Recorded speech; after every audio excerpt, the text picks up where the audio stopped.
Hello नमस्कार, मी सुप्रिया नवीन एका व्लॉगमध्ये आपलं मनापासून स्वागत करते। तुम्हाला आजचा दिवस सुखाचा, आनंदी आणि आरोग्यदायी जावो। तुम्ही जी काही स्वप्न पाहिली असतील ती सगळी स्वप्न तुमची पूर्ण होत, त्याचबरोबर शुभ संध्याकाळ। सर्वांना संध्याकाळची वेळ आहे, फ्रेश अशी संध्याकाळ झालेली आहे ताईंनो। आणि आजचा वार आहे रविवार। तर रविवार असल्यामुळे थोडंसं उशिरा उठणं होतं, कारण आपल्याला डबे असतात ना, रोज तर लवकर उठावं लागतं। देवपूजा असते, सकाळचं जे काही रुटीन क्लिनिंगचं असतं, स्वयंपाकाचं असतं, तर त्यामुळं ना सकाळी लवकर उठावं लागतं। आणि रविवार असलं ना की थोडासा निवांतपणा मिळतो। मग रविवारी जरा उशिरा उठलं तरी चालतं, डब्यांची गडबड नसते। सध्या परीक्षा चालू झालेल्या आहेत, त्यामुळं रविवारसुद्धा दिवस सारखाच आहे, उठून अभ्यासाला मुलांना बसवायचं, तर हे काम चालू आहे। सकाळपासून काहीच शूट केलेलं नव्हतं आणि एडिटिंग चालू होतं दुपारच्या वेळेला, दुपारच्या टायमिंगमध्ये। आणि मग एडिटिंग केल्यानंतर म्हटलं चला आता संध्याकाळपासून व्हिडिओला सुरुवात करूया। तर बरेच दिवस ना संध्याकाळचं रुटीन जे काय होतं ना ते मी तुमच्याबरोबर शेअर केलं नव्हतं, जसं की आपल्या घरातलं कलर काम वगैरे चालू होतं त्यामुळं। तर थोडक्यात आता संध्याकाळचं रुटीन मी तुमच्याबरोबर शेअर करणार आहे। आणि व्हिडिओ स्किप न करता शेवटपर्यंत पहा, म्हणजे तुम्हाला सुद्धा प्रसन्न वाटेल। आणि माझं जे रुटीन आहे, माझी जी लाईफस्टाईल आहे, ती मी अगदी म्हणजे जे काही मी करते ना ते खरं खरं मांडण्याचा प्रयत्न करते। तर असो, शेवटपर्यंत पहा। मीशोवरनं एक प्रोडक्ट मागवलेलं आहे, खरंच एक नंबर अशा वस्तू मीशोवर मिळतात। फ्लिपकार्ट आणि ॲमेझॉन आणि मीशो हे 3 ॲप मी घेतलेले आहेत, पण फ्लिपकार्टवर ज्या वस्तू मिळतात ना त्यासुद्धा एकदम मस्त असतात। पण जरा आपण म्हणतो ना, मीशोपेक्षा ना फ्लिपकार्ट जरा 2 पैशानं महाग आहे। पण आणि त्याची डिलेवरीसुद्धा ना, फ्लिपकार्टची डिलेवरी ना लवकर होते आणि मीशोची डिलेवरी लवकर होत नाही। म्हणजे आणि वस्तू असतात चांगल्या, स्वस्त मिळतात, पण डिलेवरी लवकर मिळत नाही। हा एक अनुभव मला आलेला आहे ऑनलाईन। आता बऱ्याच जणी दिवाळीचं जे काही म्हणजे खरेदी आहे ती ऑनलाईन करत असतील। जर ऑनलाईन तुम्हाला वस्तू घ्यायच्या असतील तर अगदीच आपल्या आजूबाजूला किंवा मार्केटमध्ये ज्या वस्तू मिळत नाही आहेत, किंवा एखादी वस्तू आपल्याला खरंच खूप आवडली आहे, तरच तुम्ही ती ऑनलाईन खरेदी करा। नाहीतर तुम्हाला दिवाळीचे कपडे, दिवाळीचा सगळं फराळ वगैरे, खाऊ शोभेच्या वस्तू जर खरेदी करायच्या असतील तर तुम्ही आपल्या साध्या सिंपल मार्केटमधून खरेदी करा, की ज्यांना खरंच पैशाची गरज आहे आणि आपल्यामुळं त्यांची दिवाळी साजरी होणार आहे, अशाच लोकांपासून तुम्ही भले आपण प्रत्येक इथं बार्गनिंग करतो प्रत्येक दुकानामध्ये, आपल्याला ऑनलाईन तर तसं बार्गनिंग करता येत नाही। तर ऑनलाईन अशी खरेदी करण्यापेक्षा आपल्या एक समाजसेवा जर आपल्याला करायची असेल ना, तर तुम्ही छोट्या छोट्या दुकानातून किंवा जे बाहेर फेरीवाले असतात, छान छान शोभेच्या वस्तू घेऊन बसलेल्या असतात, त्यांच्याकडनं तुम्ही नक्की खरेदी करा। तर बऱ्याच जणांना रील्स वगैरे बनवल्या जातात अशा गोष्टींवर। समाजसेवा असू द्या, आपल्यामुळे दुसऱ्यांची दिवाळीसुद्धा साजरी झाली पाहिजे असं आपण म्हणतो, पण आपण करताना तसं करत नाही। आपल्याला कंटाळा येतो बाहेर पडण्याचा किंवा वेळ मिळत नाही अशा गोष्टींचा, भरपूर सारी कामं असतात, तर आपण ऑनलाईन शॉपिंग करतो। तसं करू नका। खरंच ज्या वस्तू मिळत नाहीत त्याच वस्तू ऑनलाईन तुम्ही खरेदी करा। आणि मी सुद्धा तसंच करते। मार्केटमध्ये खरंच ही वस्तू महाग आहे आणि ऑनलाईन स्वस्त मिळत आहे, तर मी ऑनलाईनच खरेदी करते। आणि खरंच की ज्या वस्तू आपल्याला आजूबाजूला स्वस्त मस्त मिळतात तर त्या वस्तू आपण घ्यायला हव्यात। असो, आता खूप काही मी सांगितलं। जर तुम्हाला यावर काय वाटतं, तुमचं मत काय आहे, आपण कुठून खरेदी करायला पाहिजे हे नक्की सांगा।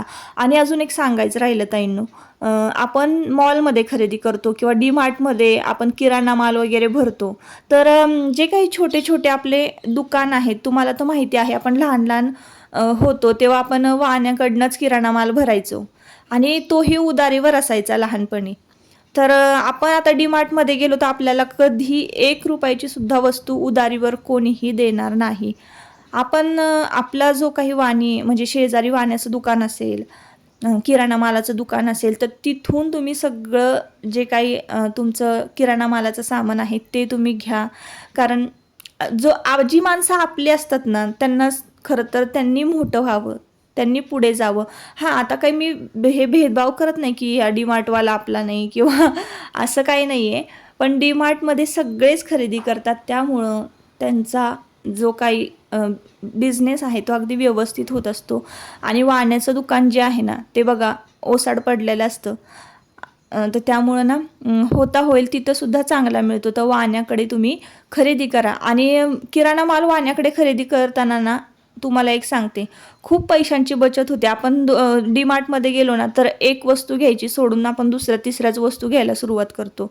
तसं होत नाही. म्हणून अजूनही मी तुम्हाला कधीही डीमार्टमध्ये गेलेले दिसले नाही आहेत ताईंनो, किंवा डीमार्टचे व्हिडिओ जे आहेत ते आपल्या चॅनलवर नाही आहेत. मी सगळं जे साहित्य किराणा मालाचं आहे तर ते वाण्याच्या दुकानातून, किराणा मालाच्या दुकानातून भरत असते.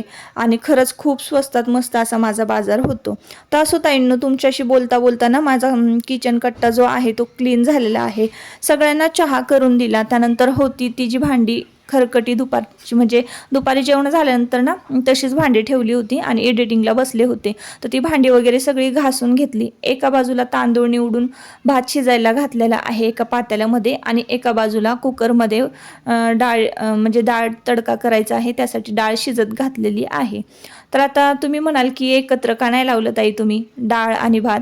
तर आमच्याकडे आमच्या घरातल्या माणसांना कुकरचा भात आवडत नाही, कुकरमध्ये शिजवलेला. त्यामुळे मी भात असा सेपरेट शिजायला घालते. आणि आता बघा मुलांचे पप्पा आले होते घरी, तर त्यांना मस्त असा गुळाचा चहा आणि पाणी दिलेलं आहे. जेव्हा बाहेरून माणूस थकून येईल ना तर आपण मस्तपैकी छान गरम गरम चहा आणि हसून पाणी दिलं ना तर त्यांना सुद्धा फ्रेश वाटतं, बरं वाटतं. आणि घरामध्ये जर बाहेरचा माणूस काम करून आलेला असेल तर त्यावेळेला ना आपलं घर अगदी स्वच्छ प्रसन्न हवं. देवाऱ्यामध्ये दिवा लावलेला असला पाहिजे, अगरबत्ती लावलेली असली पाहिजे, तुळशीला दिवा लावलेला असला पाहिजे. या सगळ्या गोष्टी ताईंनो खूप बारीक बारीक छोट्या छोट्या गोष्टी आहेत, पण ह्या खूप महत्त्वाच्या आहेत. नकळत ना आपल्या आयुष्यावर या गोष्टींचा खूप मोठा परिणाम होत असतो. खूप सारी पॉझिटिव्हिटी येते घरामध्ये. माणूस कुठल्या म्हणजे आपले जे मेन पुरुष आहे घरातला, तर तो कुठल्या परिस्थितीतून आलेला असतो, त्यांना कष्ट करावे लागतात. आपण ज्या गृहिणी असतो ना त्या घरामध्ये असतो, आपण पण असंख्य प्रॉब्लेम्स या सगळ्यांना फेस करत असतो. पण बाहेरचा जो व्यक्ती असतो, बाहेर जाऊन कमवणारा, तर त्याला कुठल्या कुठल्या गोष्टी फेस कराव्या लागतात ना, तर ते माणसांचं कसं, पुरुषांचं कसं असतं, बायका सगळ्यांना बोलून दाखवू शकतात पण पुरुष हेच कोणाला बोलून दाखवू शकत नाही. आणि मग हे सगळं टेन्शन त्यांच्या मनामध्ये असतं. तर घरामध्ये आल्यानंतर ना त्यांना घराची ओढ वाटली पाहिजे, त्यांना आपल्या घराची, आपल्या माणसांची ओढ असली पाहिजे, वाटली पाहिजे. यासाठी ना ह्या सगळ्या छोट्या छोट्या गोष्टी करायच्या आणि असं वातावरण घरामधलं ठेवायचं. म्हणजे त्यांना सुद्धा प्रसन्न वाटतं, त्यांना सुद्धा काम करायला प्रोत्साहन मिळतं. आणि एक पॉझिटिव्हिटी घरामध्ये जी म्हणतो ना आपण ती पसरते, नेगेटिव्हिटी अजिबात राहत नाही. तर बघा ताईंनो, मुलं ना तालमीला गेले होते. सध्या आता बघा आयुष ना रोज तालमीला जातोय आणि तिकडे मग व्यायाम होत असतो, म्हणजे सपाटे वगैरे मारणे म्हणा. आता हा पुशअप काढत होता, त्याला मराठीमध्ये आपल्या सपाटे काढणे म्हणतात. तर तो सपाटे काढत होता, दाखवत होता की कसं कसं काढतोय, आयुषदादा कसं करतोय. तर 7चं टायमिंग झालेलं आहे. तर संध्याकाळी 5 वाजता मुलं तालमीला जातात आणि मग 7 वाजेपर्यंत घरी येतात. 7 पावणे 7 वाजेपर्यंत त्यांना खूप भूक लागलेली असते. म्हणून मी आधीच अर्धा निम्मा जो स्वयंपाक आहे तो उरकवून ठेवलेला आहे. लोटून झाडून दिवाबत्ती झालेली आहे आणि तुळशीला दिवा लावलेला आहे. तर आपलं आता डाळ शिजलेली आहे, भात शिजलेला आहे, मी कणिकसुद्धा भिजवून ठेवलेली आहे. आणि मस्त असं भरलं वांगं करायचं होतं. तर म्हटलं चला भरल्या वांग्यामध्ये मी काय काय घालते तुम्हाला सांगते. तर अर्धा चमचा हळद घेतलेली आहे, एव्हरेस्ट सब्जी मसाला घेतलेला आहे, छोटा 1 चमचा, चवीपुरता मीठ आणि लाल तिखट घातलेलं आहे, घरगुती लाल तिखट. तुम्ही जे वापरत असाल ते घाला. बारीक चिरलेली कोथिंबीर, 4-5 चमचे दाण्यांचा कूट आणि बारीक चिरलेले कांदे जे आहेत 4 ते 5 कांदे घेतलेले आहे. हे सगळे जिन्नस ना मिक्स करायची आणि छान वांग्यामध्ये भरायची. कुकरमध्ये ना 2-3 चमचे तेल घातलं आणि मग भरलं वांगं त्यामध्ये घातलं मसाल्यासहित. थोडासा पाण्याचा शिंताडा द्यायचा आणि कुकरला 1-2 शिट्टी करून घ्यायची. वांगी लगेचच शिजतात, छोटे छोटे असतात त्यामुळं. तर ताईंनो, संपूर्ण रेसिपी मी शूट केली होती पण व्हिडिओजची क्लिप जी आहे ती सापडतच नाही आहे, कुठे गेली, कदाचित सेव्ह झाली नसावी. तर असं वांगं झालं होतं. आणि आज होती संकष्ट चतुर्थी, रविवार होता. तर उपवास होता माझा, त्यामुळे आता मी उपवास सोडायला बसलेले आहे. तर बघा छान असं मसालेदार भरलं वांगं झालेलं आहे. त्याचबरोबर बासुंदीसुद्धा होती आणि श्रीखंडसुद्धा होतं. तर दोन्ही ताटाला लावून घेतलेले आहे, कारण मी जे नैवेद्य दाखवते ना तेच ताट मी जेवायला घेत असते. तर वरण भात, चपाती, बासुंदी, श्रीखंड, भरलं वांगं आणि वरण भातावर आहे ना मला डाळ भरपूर लागते, त्यामुळं ना मी वरण भरपूर घेतलेलं आहे. आता हे जेवढं घेतलेलं आहे ना तेवढं सगळं संपवायचं ताटामध्ये. तर हे असं आमचं संध्याकाळचं रुटीन असतं. तुम्हाला हे संध्याकाळचं रुटीन जर आवडलं असेल, अगदी साधं सिंपल होतं ताईंनो आजचा व्हिडिओ. पण तुम्हाला जर व्हिडिओ आवडला असेल ना, तर नक्की आपल्या चॅनलला सबस्क्राईब करा आणि व्हिडिओला लाईक करा. तर ताईंनो हे मिशोवरनं मी एक डेकोरेटिव्ह फ्रेम मागवलेली होती, वॉल डेकोरेटिव्ह. इतकी सुंदर ही कामधेनूची फ्रेम आहे. तर 256 रुपयाला मला ही मिळालेली आहे. तुम्हाला जर मागवायची असली ना वॉल डेकोरेट करण्यासाठी तर नक्की मागवा. गाय वासरू, कामधेनू म्हणजे समृद्धीचं प्रतीक.